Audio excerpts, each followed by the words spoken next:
the tube. How's everybody doing? I'm here to do Trending with Teesha Volume 12. Well, this week was pretty interesting in like news and current events in a sense or whatever, mostly in reality TV. So let's get into it.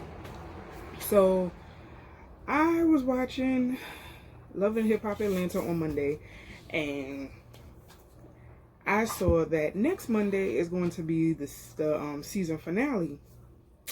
Now, we all know that a lot of shows have like shut down production because of COVID-19 or whatever, but that's why, because Love and Hip Hop Atlanta literally came on, I think mid-March, beginning of April somewhere. It literally just came on. So, we have had like a mid-season finale for Love and Hip Hop New York, and mind you, we didn't even really get we didn't get a reunion because they said that it was mid-season finale and they were gonna come back. This was around the time that the virus wasn't as severe as it is now. So now, watching Love and Hip Hop Atlanta, they're saying that production is shut down until further notice, so the season had to end abruptly. So now, after that episode aired, it was released on Instagram that the Love and Hip Hop franchise production is shut down indefinitely for all of them: New York, Miami, Atlanta, and Hollywood. So I don't even think Miami started recording for season 4 yet. I think season 7 of Hollywood, season 7? Is it season 7 already? Whatever season Hollywood is on, that's shut down. Like, everything is shut down because of the virus, and it sucks because, you know, Love and Hip Hop dominates VH1 on Monday nights or whatever, so that's where most of the ratings go to. So I don't know how we gonna move forward if production is shut down on all of these popular shows, and like a lot of shows didn't get like proper endings because of COVID. Like Empire ended abruptly with their season finale. Hopefully they could, I don't know, hopefully when production opens back up, they could probably make the actual ending a movie or something. I don't know. There has to be a plan B for this, because it sucks. It truly sucks. And who's to say what's gonna happen after all of this is over? Again, uncertainty. We don't know anything. Speaking of Love and Hip Hop, I had saw on the Shade Room that Peter Guns and Life Jennings was going back and forth on Instagram under Amina Butterfly's post. She was posting a sub video of her, like walking in the streets, dancing and singing and whatnot. So, you know, Life Jennings was like flirting with her, whatever, in the comments, and then here come Peter Hanky Panky, got something to say or whatever. So honestly, me reading the comments, like the exchange between him and Life Jennings, I'm sorry, Life won that, hands down. When he told Peter Guns, "Stay in your lane, Lil Pete," I about died. I cackled, real ignorant. I'm sorry. Life won that one. And I'm like, why is Peter, like, Peter is so, like, I be trying to like him, but it's just his antics. He's such an F-boy, I swear. But Life handed him his ass in them comments when he said, "Stay in your lane, Lil Pete," I about died. I died. But I'm just like, okay, that's your ex-wife. Let this girl live her life. First of all, Amina looked like she chilling in the cut, minding her business, drinking water, doing her music, living carefree in LA. And I'm here for it, because that man was stressing her out in New York. So I'm glad she finally broke away from him. And, you know, now she's living her life unapologetically and she's chilling. She's chilling. Peter just need to leave her alone. He need to leave women alone, period. Just be single forever. So now Vivica Fox was on this show called Out Loud with Claudia Jordan, and I guess Nene was brought up in conversation or whatever.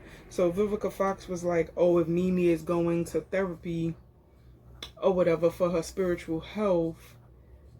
Like, they don't think that Nene is really going to therapy for spiritual health. They think she's going for substance abuse. And I'm like, what? I honestly feel like after everything that Nene has been through the past couple of seasons with Greg and his diagnosis with cancer, and how that was taking a toll on their marriage, and her being his caregiver, and like, she went through a lot last season and was still trying to pick up the pieces this season. But it's like, I don't know. I'm not going to sit up here. I like Nene. I don't like some of her antics, but I've liked Nene since the first season. Like, she's the OG of RHOA. So, you know, I like Nene. Like I said, I don't like some of her antics. Sometimes she can be a bitch. She can be. But a lot of times, a lot of people be asking for that bitch. Okay? So, I feel like people are always like calling this girl out, and then when she retaliates, it's an issue. So, okay, you're on the show with Claudia Jordan, who we all know Claudia Jordan is like not a fan of Nene's, because she was on, I think, season 7 of Real Housewives of Atlanta, and her and Nene bumped heads like crazy. So why would you speak about that to Claudia? Number one. Number two, why are we even bringing up the notion that that girl is on drugs because she's going to therapy? If y'all are like me, okay, I went to college, and when I went to college, one of my required classes for my major, which was education, was psychology. So because I've taken like about 3 or 4 psychology courses, I psychologize everybody in my head. I ain't gonna tell you unless you ask me, but I do in my head. And a lot of times when I watch these reality shows, granted, a lot of it is scripted, situational, whatever, but I psychologize a lot of these people who be on these shows, and I'm like, a lot of y'all need therapy. And I'm kind of glad that because it's reality TV and a lot of people use their platform for different things, I am noticing that a lot of these cast members that be on these shows be going to counseling, or they go to therapy. So I applaud Nene for wanting to go to therapy, because she had a hard year. She had a hard year. Like, cancer is no joke, not just for the person, but for the family of the person, the friends of the person. So I don't know why we're accusing this girl of doing drugs. I mean, even if she is, that's her business. Let her deal with that. But it's a lot of y'all that's on these shows that's doing stuff y'all ain't supposed to be doing or whatever. A lot, and then it comes out later on that y'all were doing drugs. Y'all, why even bring up that accusation? I don't like that. That's like pretty much in like the same lane as Candy being called a rapist or something. Like, I don't like stuff like that. I don't. If it's not true, don't put that out there. But I mean, if it is, that's her business. But I don't see that for Nene. Like, I honestly feel like she went through a lot last year with her husband and everything that was going on with their marriage. So sometimes when life takes a toll on you, that's when you're like, okay, I need to stop playing and I need help. I'm one of those people that y'all have watched my journey on these vlogs, and I've shared stuff with y'all that I'm literally just now sharing with people who are closest to me or whatever, or I've shared bits and pieces, so it's like I don't play with people's spiritual wellness journey. Whatever what's for you is for you. Find what works for you. But I don't like the whole drug accusation. I don't like none of that stuff. I don't think that's cool, and it's mad random. I don't know. I didn't even bother to watch the interview. I just read it. I read like the synopsis, like the summary of it, and I was like, oh, she was on the show with Claudia Jordan. Makes sense. Moving on. So, Apryl Jones, I don't like her. I'm sorry. Apryl Jones says that Omarion packed up and left her high and dry. Apryl, given your antics from the past year or so, I wonder why.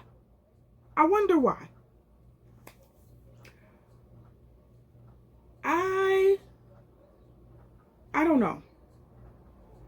Maybe it's something that Omarion didn't tell her. I'm not in their relationship. When they worked together, I thought that they were an adorable couple. But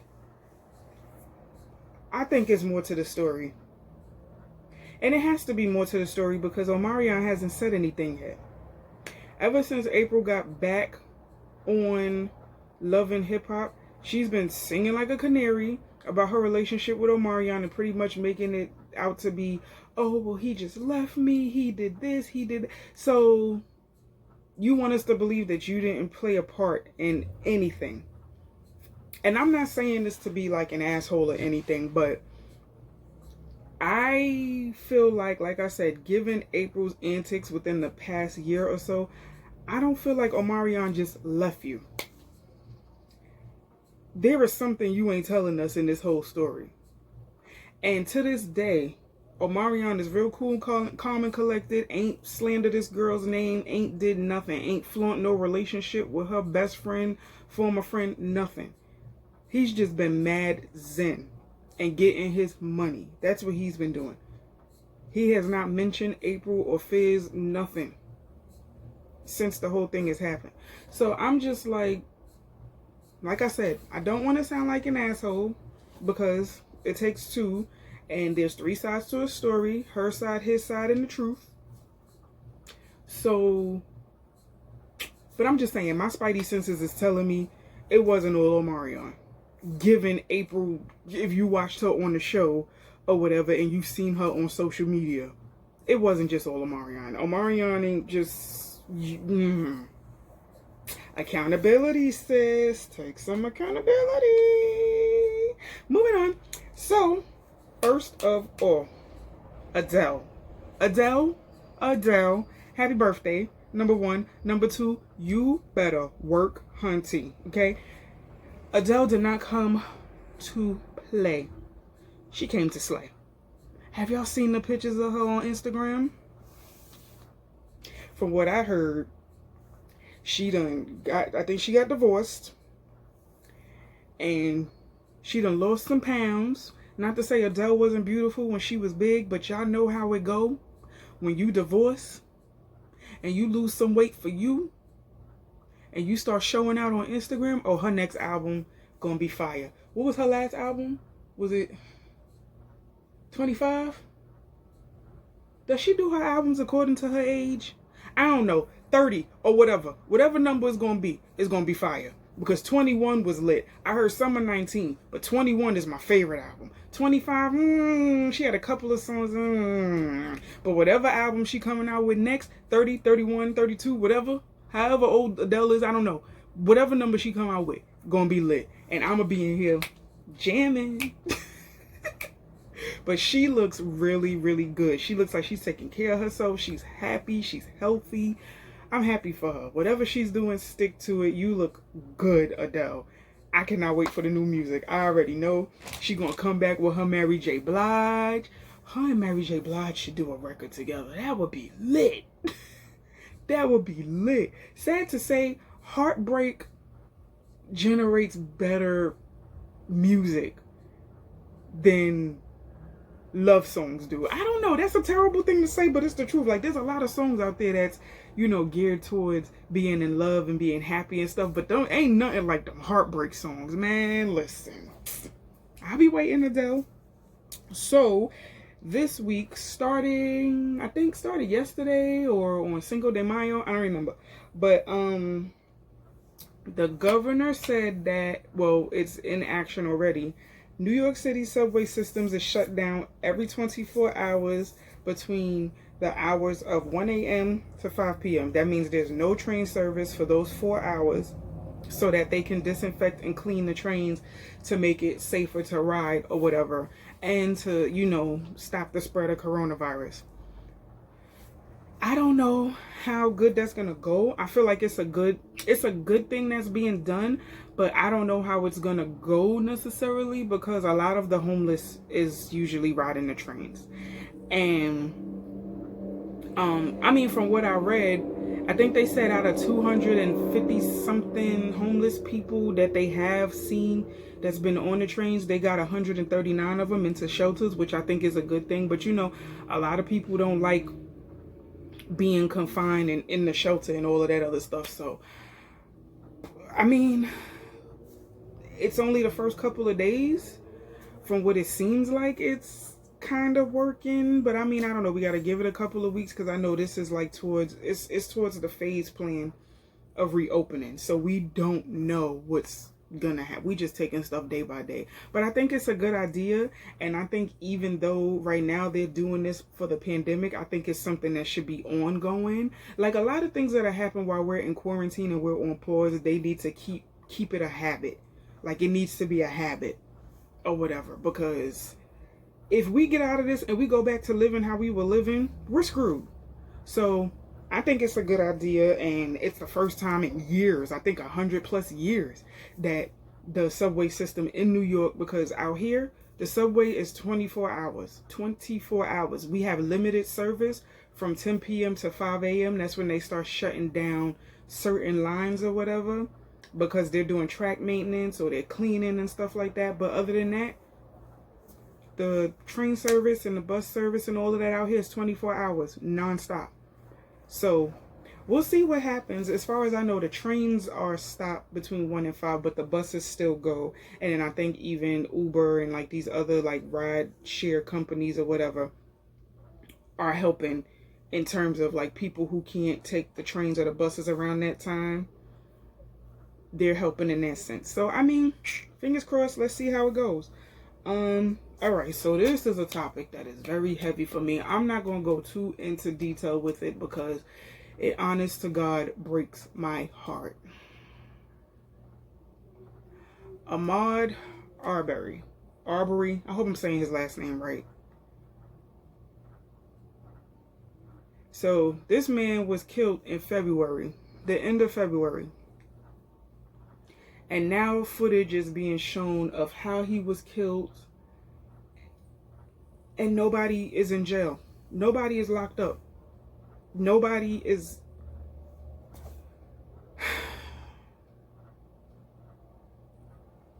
I'm tired. I'm tired. I am so tired of hearing about my people being murdered, we're doing everyday stuff. The man was jogging. Sandra Bland was getting a ticket.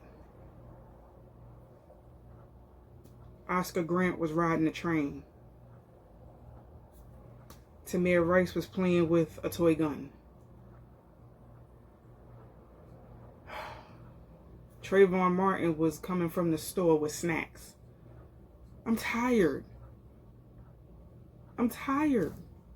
And no justice is served for any of this stuff. It's irritating. I don't even want to go too deep into the topic because it breaks my heart. Supposedly, well, someone has a recording of what happened. I refuse to watch the video. I do not like watching these videos of them being shot and killed, and it's not good for my mental. But due to COVID-19, everything was pushed back to June, I believe. I guess some type of trial or some investigation. I don't know. But what more can you investigate? These men killed this man because they thought that he was someone that was breaking into houses. So you don't know if he's breaking into a house. You don't know if he's innocent. You don't know nothing. But you just randomly just get the gall to run up on him with guns. The man was jogging and he was unarmed. Are you kidding me? I'm disgusted. I'm not. Rest in peace. That's all I gotta say, because I'm tired, y'all. I'm gonna move on. I'm gonna move on because it's gonna piss me off, and I'm not gonna be able to finish this video because I'm gonna be so upset. So, last topic: Beyonce and Megan Thee Stallion come out with Savage remix, and the proceeds from the song goes to charity in their hometown. First of all, Savage itself already blew up on TikTok. You know, they have the dance, I'm a savage. I don't know the whole dance. I've been watching the videos, but I feel like if I actually go on camera and attempt to do the dance, I'm gonna look retarded, so I'm not even gonna try it. But yeah, I've been seeing so many people do it. It's adorable. But now they have a Dance for Savage remix, which is the Beyonce version, and Beyonce did her thing. She did her thing. Yeah, she did upstage Megan a little bit, but the fact that both of them are from the same hometown and they came together and did this song, like, it's bigger than the collaboration. It's putting on for your city and then actually taking the proceeds from that song and putting it towards charity, which I think is a beautiful thing. And you know, with the positive comes the negative. People saying, oh, Beyonce shouldn't have been on the song, Savage was fine by itself. And I'm like, look at the bigger picture. Megan Thee Stallion got to do a song with somebody she idolizes. Like, come on. Like, why do y'all have to look for the negative in everything? And then everybody's like, oh, Beyonce's overrated. Have y'all ever sat and thought to yourselves that y'all put Beyonce on this pedestal? I mean, the only thing that Beyonce has really done and said is that she said, you know, she's that bitch, and she's, because it's the truth. The girl is a billionaire. You can't be mad at her hustle. You can't be mad at how she operates. I'm a Beyonce fan. I might not agree with everything she does and says, but I love Beyonce. Like, I feel like she is an amazing entertainer in her own right, or whatever. And I feel like it's really dope that her and Megan came together and collabed and did something for their hometown. I think it's dope. So I like the Savage remix or whatever. I think it's adorable. Like I said, I already like the original Savage song, and like so many people friggin', I don't know who made the Carole Baskins remix to Savage, but whoever it was, they retarded. But yeah, like, Savage is a very popular song, especially during this pandemic, because like I said, they have a dance for it on TikTok, and so many people are doing it, from celebrities to normal people or whatever, just to keep it creative or whatever. And I think it's adorable. But the Savage remix is adorable too, and they also have a dance for that as well. I think the song is dope. I think it's dope. It's a dope song. If you haven't heard it, it's on everything. It's been out since last Wednesday, if I'm not mistaken. But yeah, it's a dope song. Beyonce's rapping on it, and she salutes her mother or whatever, and she salutes her hometown, all of that. It's a dope song. It's very dope. Megan Thee Stallion is doing her thing, and I'm very proud of her. Like, for her to be so young, she's doing her thing. She's doing her thing. But that's all I have for Trending with Teesha this week. Please like, comment, and subscribe. And don't forget to tell a friend, to tell a friend, to tell a friend about Teesha on the Tube. So I will see you guys in the next video, which will be Fishbowl Fridays. So I'll see you guys then. Have a wonderful rest of your day. Remember to stay home, stay happy, stay safe. I already said stay home. Stay healthy. But yes, please stay home.